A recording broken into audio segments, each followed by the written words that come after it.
ہم تو رکھتے ہیں مسلمانوں کا دین، دل سے ہے خدا میں ختم المرسلین۔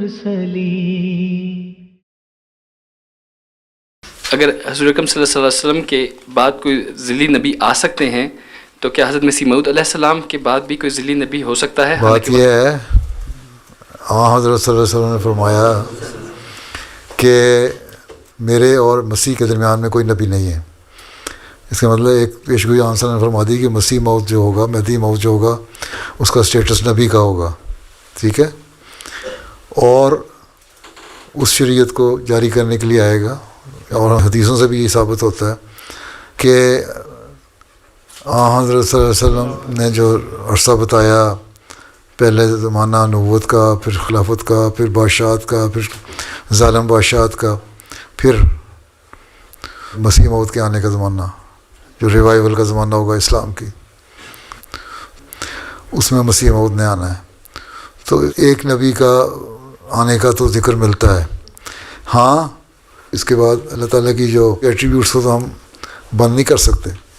اللہ تعالیٰ طاقت والا ہے، وہ چاہے تو بھیج سکتا ہے۔ اس لیے حضرت مسیح علیہ السلام نے فرمایا اگر تم لوگ نہیں سیکھ ہو سکے، ہو سکتا ہے کہ اسی زمانے میں کوئی ایسا جلالی نبی آ جائے جو سخت ہو۔ میں تو نرم تعلیم لے کے آیا ہوں نا، نرمی سے بات کرو، پیار سے بات کرو، آرام سے پیار سے اسلام کی تعلیم پہنچاؤ۔ لیکن اگر اللہ تعالیٰ نے دیکھا تو ہو سکتا ہے کسی کو بھیج دے، لیکن یہ ہمیشہ یاد رکھنا چاہیے جو بھی آئے گا وہ مسیح موعود کی کے ماننے والوں میں سے ہی ہوگا، یہ نہیں ہوگا کہ باہر سے ہو کے آ جائے، ٹھیک ہے۔ لیکن جو حدیثوں سے ہمیں ملتا ہے ذکر، وہ یہی ملتا ہے کہ آن وسلم نے صرف مسیح موعود کو نبی کے طور پہ آنے کی پیش گوئی کی ہے، اس کے بعد کوئی نہیں۔ لیکن صفات بند نہیں ہو سکتی، اس لیے حضرت نے فرمایا میں یہ نہیں کہتا کہ نہیں، اگر آئے گا تو وہ میرے ماننے والوں میں سے آئے گا، میرے اوپر چلنے والوں میں سے آئے گا، یا اللہ تعالیٰ اس وقت جب تک خلافت قائم رہتی ہے اس وقت تک خلیفہ کو ہو سکتا ہے کوئی ایسا درجہ دے دے، وہ کہہ دے کہ مجھے اللہ تعالیٰ نے یہ حکم دیا ہے۔ نبوت کیا ہے؟ خبر دینا ہی ہے نا مطلب اس کا۔ تو اللہ کا پیغام لے کے آگے خبر پہنچانا اور سختی سے عمل کروانا، یہ باتیں کروا سکتا ہے وہ، ٹھیک ہے۔ جزاک اللہ۔